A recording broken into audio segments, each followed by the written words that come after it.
Hello and welcome back to my channel. My name is David Novak. Today I am going to do the chess tag. I believe that's the name of the tag, created by Aaron at Aaron Read a Book. I was tagged by James at Quaint and Curious Volumes. And I realize that I am at somewhat of a disadvantage when it comes to doing this type of tag. For one thing, I was never a strong reader. I have not read a lot of books, so I simply don't have much backlog to draw upon. Then, when I was reading a little bit, I did read more nonfiction than fiction. So still not a lot, but almost exclusively nonfiction for a long time. And then there's a further drawback, which is that I don't remember most of what I read. And so generally, the sort of prompt, a book that has a wedding scene, well, I think I've read something like that, but gosh knows when or where that was. So I can't remember that kind of thing. And then to top it off, up here where I have access to them, I mostly seem to have books that I have not read that are on my TBR, books that I wish to read, TBR meaning the books to be read or on your list, your pile of possibilities. And things that I have read tend to be boxed up down in the basement, or else they've been gotten rid of. So the idea of trying to flip through the books and having that jog my memory just doesn't work either. So I am going to take these prompts. There are not a lot of them. Each prompt takes its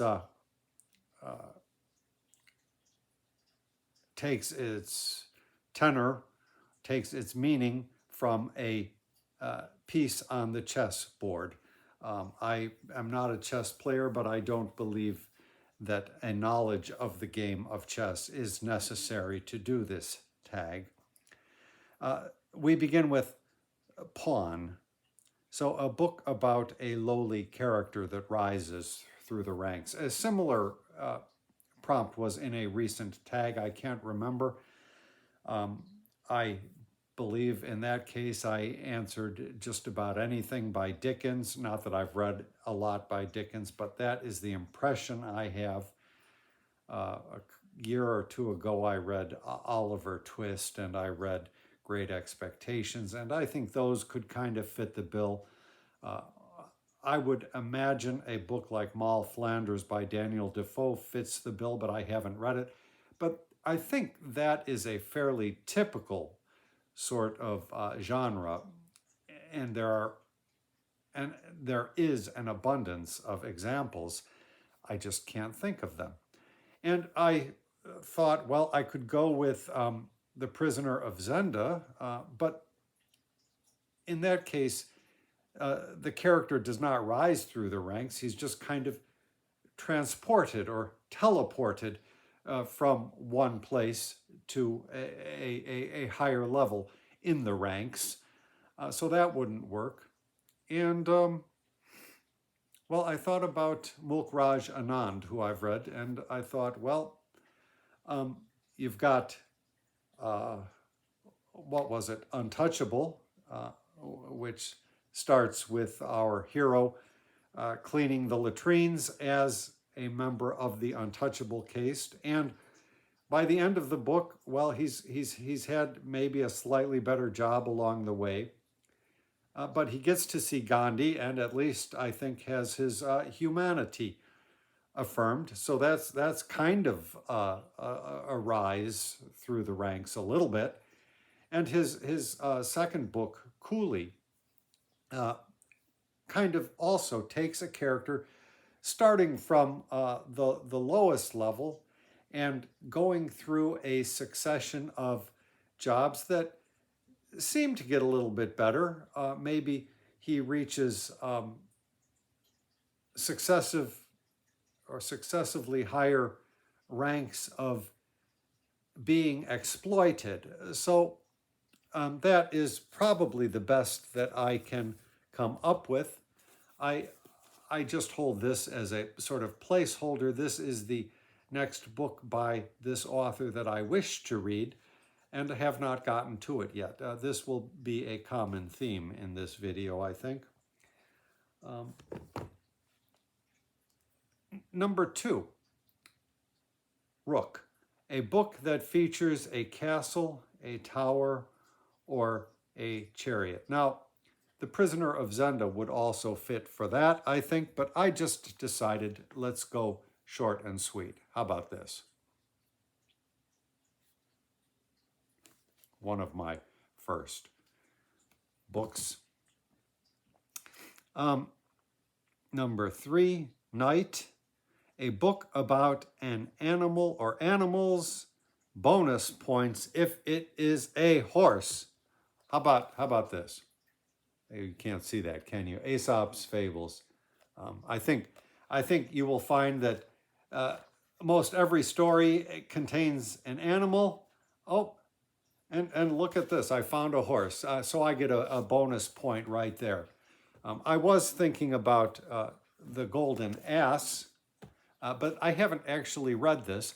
I believe this tale found its way into the Arabian Nights in some form or another, and I did read the Arabian Nights, but I don't know if a human being transformed into an animal is quite appropriate for the prompt. Were that the case, then I have all kinds of stories of transformation and such from some of these old Chinese folk tales and whatnot. And I suppose I could easily say that The Journey to the West also features animals. It's a band of animals and a monk, but they're so unanimal-like in certain ways, not that they're exactly human-like, but I just didn't think I could go with that, so I decided to play it safe and stick with Aesop. So, number 4, Bishop, a book that features religious characters or members of a church. Bonus points for a bishop. Well, I started Les Miserables, which I got through the bishop. I got through the bishop's death, but I didn't finish that book, so I will not use that. I thought I would go with The Vicar of Wakefield. Now, I don't remember this. I really don't. He is a writer who I esteem highly as a poet, and usually when a poet writes a novel, I prefer the poetry to the novels. So I wish I remembered it better. And I was thinking probably any number of Graham Greene's novels feature religious figures, and I was trying to put my mental fingertips on one of the more recent Graham Greene novels that I read and just couldn't do it. And going through the files, the shelves, the drawers, whatever, I just couldn't find that particular book. And I'm not going to go downstairs to see if it's there, because that's a whole nother trouble. So, and then I thought, well, I did read The Warden, and I believe a religious figure, a cleric of some sort, figures prominently in that, but I don't really remember that one all that well. That was an Anthony Trollope novel.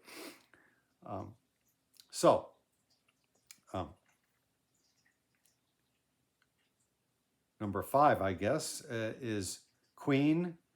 And I should say I will put these prompts in the description below. I am not going to tag anybody because this has been around for a bit.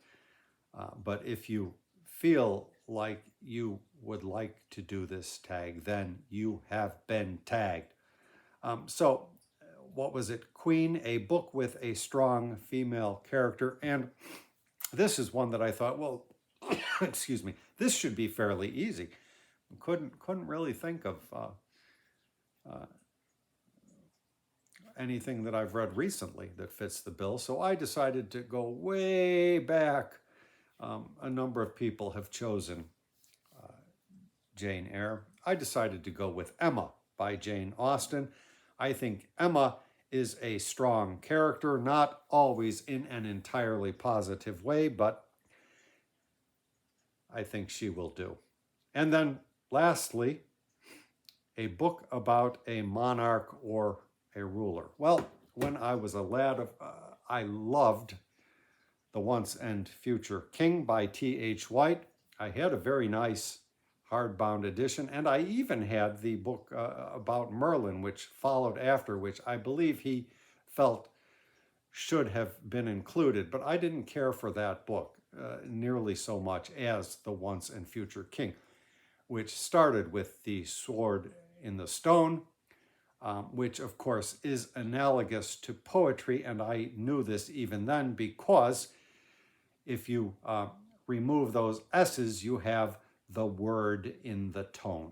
So, but I decided not to go with T.H. White. We're going to revert back to another one of my very earliest mass market paperbacks, The Morte d'Arthur.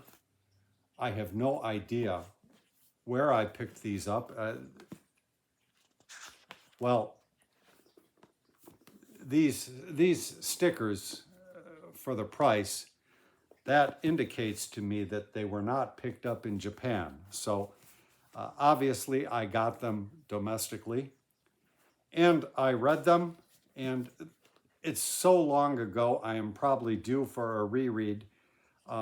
I enjoyed them. This, of course, features King Arthur prominently, but also a lot of other characters.